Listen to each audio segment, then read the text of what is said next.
Tonight at 10, volunteers are hitting the pavement and dodging raindrops to get the last word out about their candidate. And an update on a hit and run near Eau Claire that killed 3 Girl Scouts and a woman. This is News 3 at 10. With Election Day less than 48 hours away, both Democrats and Republicans are making last-minute efforts to get voters to the polls. Amy Reed tagged along with both parties today as they worked for the votes that could make all the difference on Tuesday. There's only one full day separating us from Election Day, and last week's polls still showed a tight race. The volunteers I spoke with today are hoping to change that. It might not have been the most ideal circumstances. But then again, rainy day, people should be home. The polls for either party, hi, how are you? Aren't exactly ideal either, with the latest Marquette Law poll showing Governor Scott Walker and Tony Evers tied going into the final stretch. Maybe the last chance as a lifelong resident of this state to turn it around. And that's worth getting a little wet for on a Sunday. It's enough to bring out Benjamin Olnick Brown, a grad student turned volunteer. You guys voting on Tuesday? Yes, we are. Awesome. He's pushing to get more Democrat voters. All right, we are finally here, I think. Hoping face-to-face contact is enough to get them to the voting booth on Tuesday. Our job is to have conversations with people that help them identify what's important in their lives that's on the ballot on Tuesday, whether that's their health care or their schools or the environment. So if people aren't already fired up to vote, it's helping them, trying to have a conversation that helps them identify that and make a plan to get out there and bring a few of their friends on Tuesday. Hi, this is Alicia from the Republican Party of Wisconsin, just calling you to remind you that Tuesday is an election day and that we need your help to continue moving Wisconsin forward. Alicia Gunther wants almost the same thing, except she's hoping the votes go red. Especially with such a tight midterm, it's extremely important that we're making contact with voters to make sure that they know about everything that Scott Walker and Leah Vukmir has done for Wisconsin. And by doing that, we're able to hopefully convince them to come to the polls and support us on Tuesday. Her and her colleagues with UW's college Republicans will stay as long as it takes. Me too. Bye. A tight race means every phone call, every knock on the door could mean the difference. It's extremely important that people get out to the polls on Tuesday because it is such a close race. And that will keep people on both sides of the aisle busy, no matter the hours and no matter the weather. I don't mind the rain, it's the big puddles on the ground. Both sides had people making calls and were out in the rain. They said Tuesday's weather will likely be similar, so helping people plan in that weather actually works out for the best. Amy Reed, WISC News 3. The gubernatorial race is not the only close one. That same poll showed only 2 points between Brad Schimmel and Josh Kaul in the Attorney General race and 11 points between Senator Tammy Baldwin and Leah Vukmir in the Senate race. Along with supporters, the candidates themselves are out stumping for votes. Governor Walker continues his Wisconsin is Working bus tour. This morning he visited a Republican Party center in Glendale and told supporters why he feels he deserves another 4 years. We found that people overwhelmingly believe the state is heading in the right direction. That's because the facts are clear. More people working than ever before. We've got some of the best schools in the nation. We've got lower property taxes than before we started in 2010. Democratic candidate Tony Evers, joined by Lieutenant Governor candidate Mandela Barnes, Senator Tammy Baldwin, and 1st Congressional District candidate Randy Bryce, held a rally in Racine today. He talked about what he sees as the top issues for voters.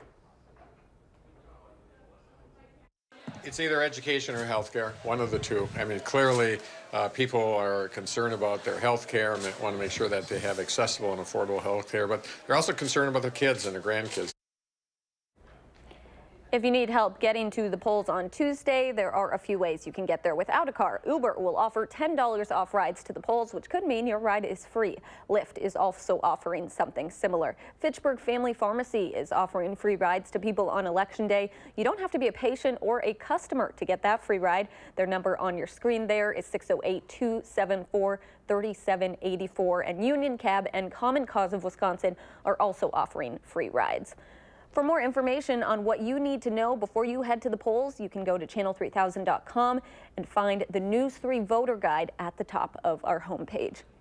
Make News 3 your election night destination for the fastest numbers and best analysis at 7 p.m. on Tuesday. Here on WISC, CBS News national coverage begins. Who will control Congress? We will break in with live local updates all night on WISC. Starting at 8 p.m., you can watch continuous live, local, uninterrupted coverage on our digital platforms, Channel 3000, Facebook, and YouTube. And at 9 o'clock, our local coverage will be available on Fox 47. At 10 o'clock, join us on WISC for election night coverage you can count on to be fast and accurate. It's been a pretty rainy day around here, but some people in northern Wisconsin saw some early winter snow. These photos were sent to us from Carl Wallen in Grandview, Wisconsin. That's in Bayfield County, about a half hour from Ashland. The National Weather Service reports the area got around an inch of snow. Now, we could see some flurries around the Madison area later this week. Let's turn it over to Dana Fulton with your first alert forecast. Thanks, Amanda. Those pictures are beautiful. Unfortunately, we just dealt with the soggy afternoon for us. Rain sliding on through. Again, everything white saying well to the north. This is a look at the last 3 hours. Most of the moisture now pulling out of southern Wisconsin.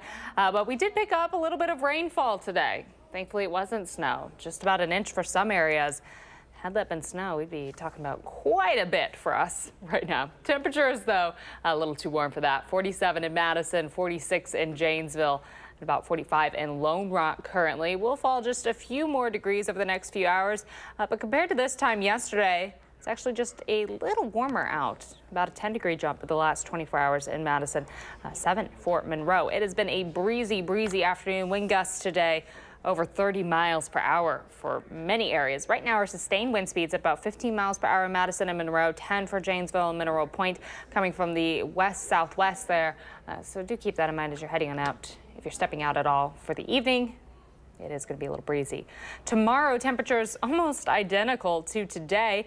Weather conditions, though, will be a little cloudy, with the rain chances coming back in later in the day rather than an all-day event for us. But we will take a closer look at what's ahead for Monday as well as Election Day coming up in just a few minutes. Thank you, Dana. The Beloit Police Department says a woman died after being hit by a truck tonight. She was walking her dog at the intersection of Liberty Avenue and Oak Street when she was hit by a pickup truck. She died from her injuries at the hospital. Her dog is getting treatment for life-threatening injuries. The driver of the truck is cooperating with police, and while the crash remains under investigation, police say it does not appear that he is at fault.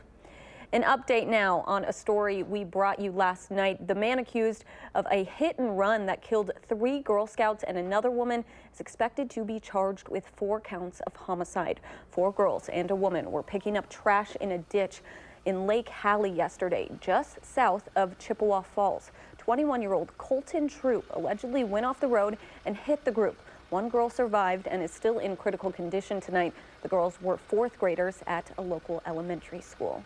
This is a difficult time for our students, our family, and our staff.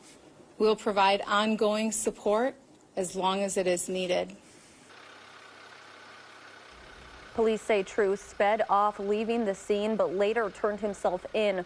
Girl Scouts USA CEO issued a statement saying in part, quote, "Our hearts are broken." A vigil was held tonight in Chippewa Falls to honor the 3 girls and woman killed. The community gathered outside of the elementary school. The crowd held candles and held a moment of silence to remember them. Janesville police are investigating after 2 homes were hit by gunfire last night. It happened on North Pontiac Drive near Randolph Road just before 10:45.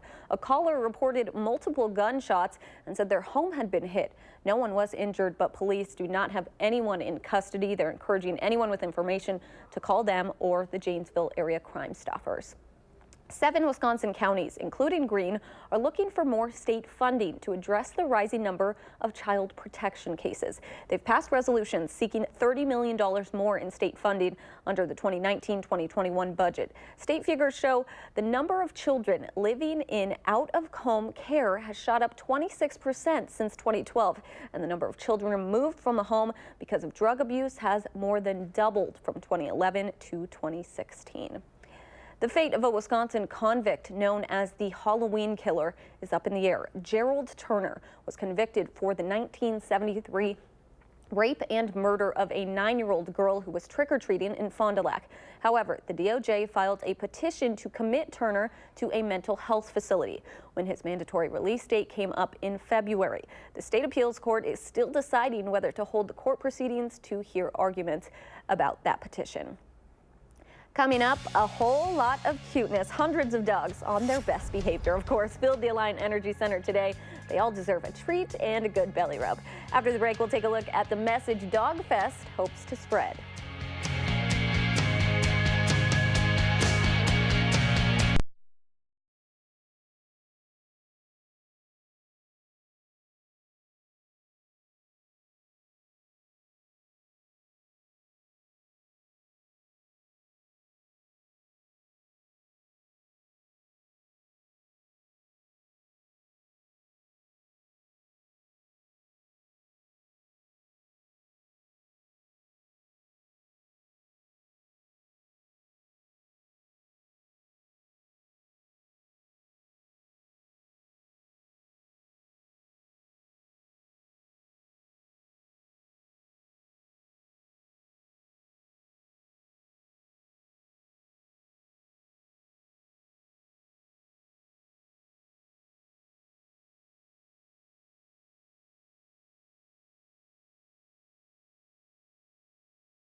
Welcome back. Any pet owner knows medical costs can be expensive, and a new vet clinic opening tomorrow is aiming to make procedures a bit more affordable. Precision Veterinary on Odana Road in Madison is a low-cost clinic with the goal of helping owners who might not be able to pay for procedures like spaying and neutering. By providing those services, the clinic aims to reduce homeless animals and take some of the pressure off of local shelters, which they're also partnering with to provide care. Wanted to find a way to impact the community on a bigger level. Being able to help out individual cases is fantastic, but what we see as a big need is being able to help with the problem of just overpopulation within our communities, because overall that's what leads to homeless animals. The clinic is open Monday through Friday, offering spays and neuters for $50 for cats and $100 for dogs. That price goes up by $10 at the end of this year. The clinic hopes to start a pay it forward program, which would let donors pay for the medical costs of animals in need. From horses last week to dogs this week, the Alliant Energy Center hosted the Badger Kennel Club's Wisconsin Dog Fair today. More than 150 breeds were represented, from the tall to the small. There were vendors, agility trials, and obedience shows, but organizers say the main focus is education. It's really important for people to understand that this is a lifetime commitment. It's not just for today. It's not just, well, they're cute. It's when they rip up your clothes or they tear up your newspaper or they have accidents on the floor. This is the 30th year of the event. The Badger Kennel Club also hosts a dog show in Jefferson in the spring. Motorcyclists pride themselves on their tight-knit community and generosity. Today, an event showed that spirit lives on even in the cold. Sun Prairie's Turducky Run took bikers from local business to local business, scavenging for hidden rubber ducks that were dressed like turkeys. Participants all brought food items that will be given to local food pantries. Organizers said that even on a rainy day like today, helping out the community comes first. Unfortunately, when it comes to the off-season, you know people are in need. So we needed to come up with something to help people in need. And this seemed to be like the easiest thing to do. It's fun. It's a game for us. We all get to hang out. Because it's a little cold outside and off-season for the bikers, a bus took them from location to location. On the eastern side of the state, high winds of 40 to 45 miles per hour are causing high waves on the Lake Michigan shore. Earlier tonight, waves got as high as 12 to 14 feet. We felt some wind over here, but that's pretty crazy. That's quite wild. Not nearly as gusty for us. We did see some wind gusts in the 30s, not in the 40s. A little bit of a rocky situation for anyone trying to be out on the water on Lake Michigan. So we had that to the east, and then of course snow to the north for us today. We just talked about rain and some clouds outside. Looking at our Doppler track over the last several hours, that rain now moving northeast and pulling on out of here, slowly mellowing out for us overnight. Still have a few little lingering isolated showers, but much of it is starting to clear on out. Overall today, much of the southeast corner of the state picked up less than a half of an inch. Some areas getting just a little more. Parts of Dane County close to about a half an inch to 3/4 of an inch. And then off to the west, we saw numbers a little closer to about 1.5 inches, anywhere from 1.25 inches up to 1.5 inches for us. So definitely a measurable rain event sliding on through. To start off, just marching through the first weekend of November. Currently sitting at about 47 in Madison, 45 in Lone Rock right now. So we've dropped just a few degrees from our afternoon high today, but we're not going to cool down too much overnight as it is still quite cloudy outside. Our current wind speeds still in the double digits for us in Madison, and 15 miles per hour, 16 in Monroe after wind gusts today, getting into the 30s for us, 32 in Madison, but notice again in Milwaukee, picking up a gust of about 44 miles per hour. The cell as an area of low pressure is sliding northeast right over Wisconsin, helping to drive all of that moisture through today. Again, to the north, they saw the snow. For us, we were just talking about showers, just a little too warm still. That low pressure is going to continue to move on, not stalling overhead, so these showers are gradually dying down for the evening. Will stay cloudy, though, overnight and into tomorrow. Much of the day tomorrow will stay cloudy. It's not until later on in the evening, your drive home and overnight, that we're going to have showers come back in yet again. Not looking at a stormy night, but we may have some heavier rain at times later on. Those showers will linger into early Tuesday morning and then start to clear out. We're looking at a variably cloudy sky for much of Tuesday, and we may see some showers coming in later on. Because Tuesday is election day, it's going to be quite breezy, chilly, and with those rain chances, we do have an alert day in the forecast for Tuesday. Just wanting you to be a little extra careful on the roads. No need to stay home and not get to the pools. Just imagine, or just keep in mind that the roads might be a little wet. Downtown right now, cloudy. The rain has stopped for us in Madison. Temperatures today got into the low 50s, fairly close to where we should be, technically just a little bit above average. Same goes for our overnight lows. We should have been closer to freezing, 33 our average, 37 where we're at early on this morning. Tonight will fall close to 40. It will stay breezy, those showers wrapping up for us now. Heading into tomorrow, plan on another day with a cloudy sky. Will be close to 50 for Monday afternoon, and the showers coming in later on in the afternoon and the evening. 50 degrees, pretty much the warmest day of the week by far. We do have that alert day again in the forecast for Tuesday, just because conditions may be a little iffy on the roads for us.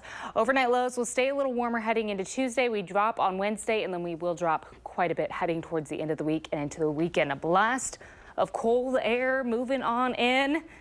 It'll be a little frigid for us next weekend with some overnight lows potentially getting into the teens, and talking about the chance for some light snow also mixing in by the end of the week. So it'll be quite cooler compared to where we're at now and today. Yeah, and that drop from 50 all the way down to 32. Yes, just sliding right on down. Yeah. All right, thank you so much, Dana.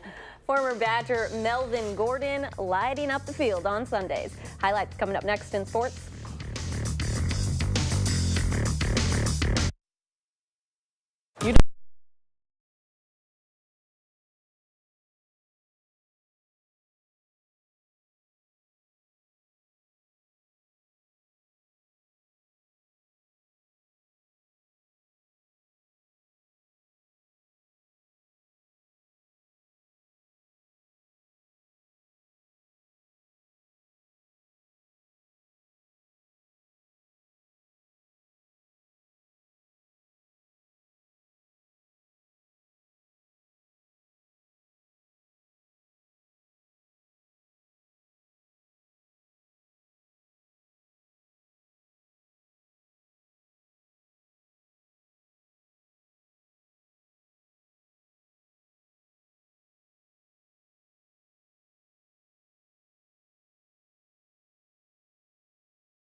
Well, the matchup of the Packers and Patriots turned out to be everything and more up until the fourth quarter or so. But the Packers having trouble keeping guys in the game on defense. First of all, Jermaine Whitehead ejected from the game for an open hand slap on a Patriots player who had a helmet on. Yikes. Kevin King out with a hamstring injury, and Kentrell Bryce hurt his knee, and he has not returned to the game. Right now, Patriots up by 2 touchdowns in the fourth quarter. Former Badger running back James White with the first score of the game, though, for New England.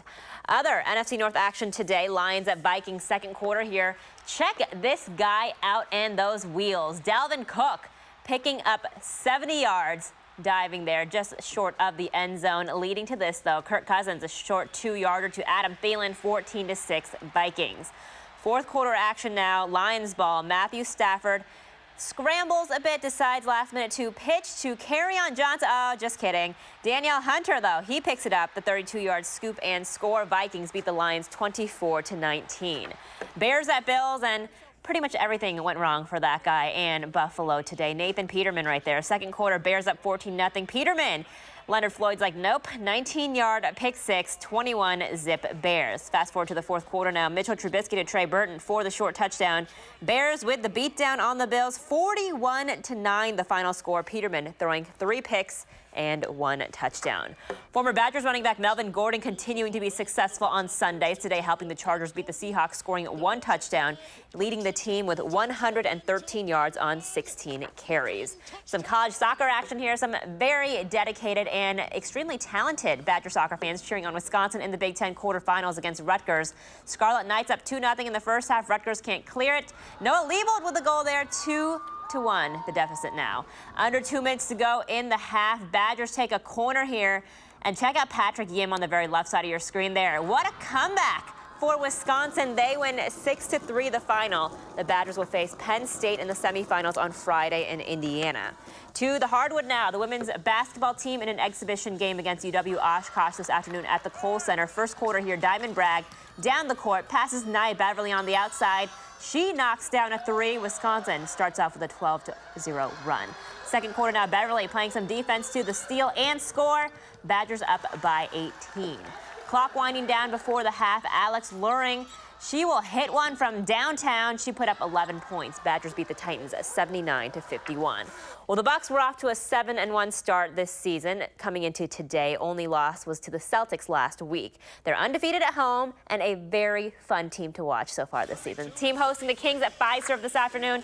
Highlight of the century coming up here. Giannis Antetokounmpo drives, dunks, 26 points, 15 rebounds, 11 assists. That was awesome. Later, he shares the ball too. Giannis handing it off to Tony Snell for 3.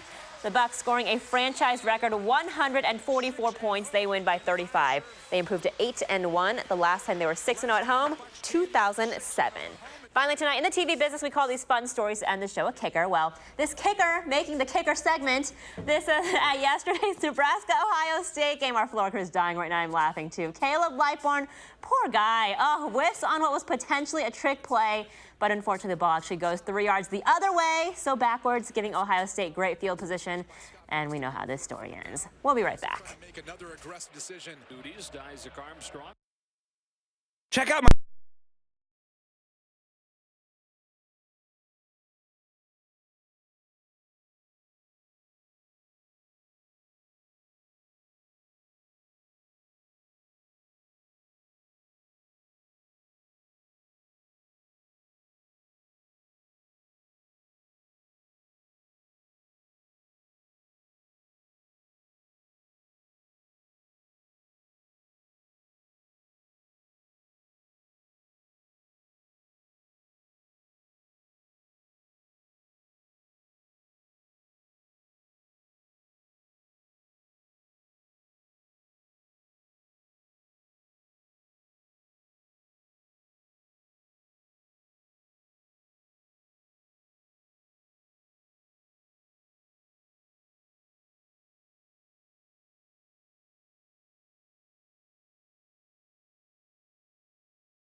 We've got some cold temperatures on the way. We definitely do. Tomorrow looks very similar to today. Cloudy sky, temps close to average in the afternoon with shower chances coming back late in the day. There is an alert day in the forecast for Tuesday.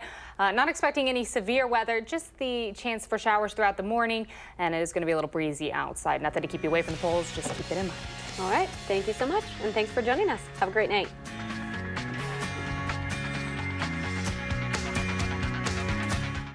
Download the new Channel 3000 app and get alerted on your mobile device the minute news breaks. Wherever you go, be the first to know with Channel 3000.